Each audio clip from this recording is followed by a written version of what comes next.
Trump calls out dishonest and corrupt people behind impeachment at National Prayer Breakfast.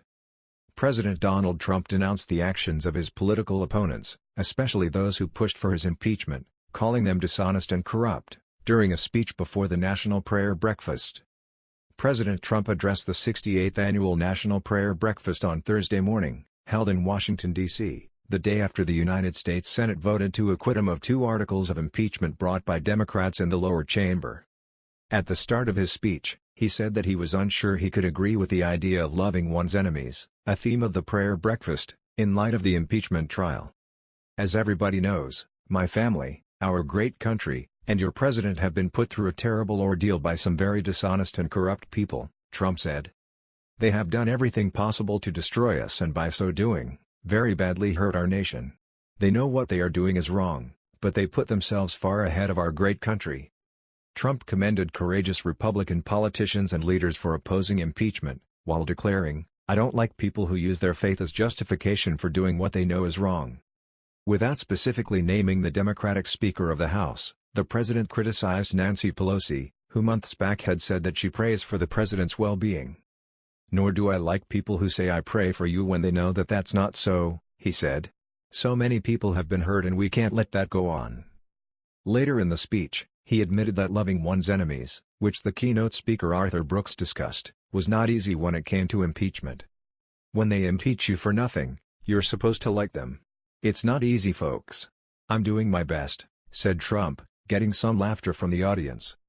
When Trump arrived at the event, he held up multiple newspapers with front-page headlines reporting on his acquittal before the breakfast event continued.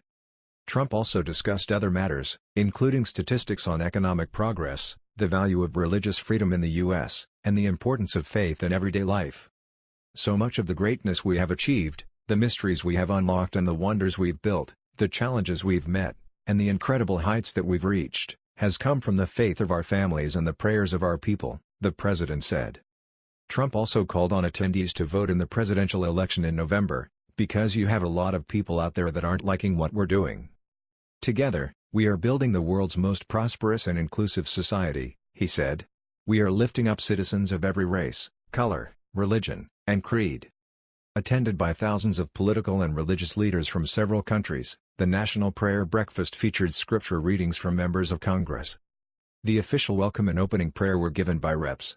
John Molinar, Republican Michigan, and Tom Suozzi, DNY. The agenda included a focus on individuals persecuted for their beliefs, with some religious dissidents present for the event who were applauded by those in attendance. Brooks, who gave the keynote address, is a professor at the Harvard Kennedy School and author of multiple best-selling books, including the 2019 book, Love Your Enemies: How Decent People Can Save America from the Culture of Contempt. Trump's speech at the breakfast came the day after the Republican-controlled Senate voted to acquit him on the charges of abuse of power and obstruction of Congress brought by Democratic members of the House with no Republican support. While the votes largely fell on party lines, Senator Mitt Romney, Republican Utah, a devout Mormon, voted guilty on the abuse of power charge. During his remarks on the Senate floor, Romney stressed that it was based on an inescapable conviction that my oath before God demanded it. "I support a great deal of what the president has done. I have voted with him 80% of the time. But my promise before God to apply impartial justice required that I put my personal feelings and biases aside," Romney said. "I believe that our Constitution was inspired by Providence. I am convinced that freedom itself is dependent on the strength and vitality of our national character. As it is with each senator, my vote is an act of conviction."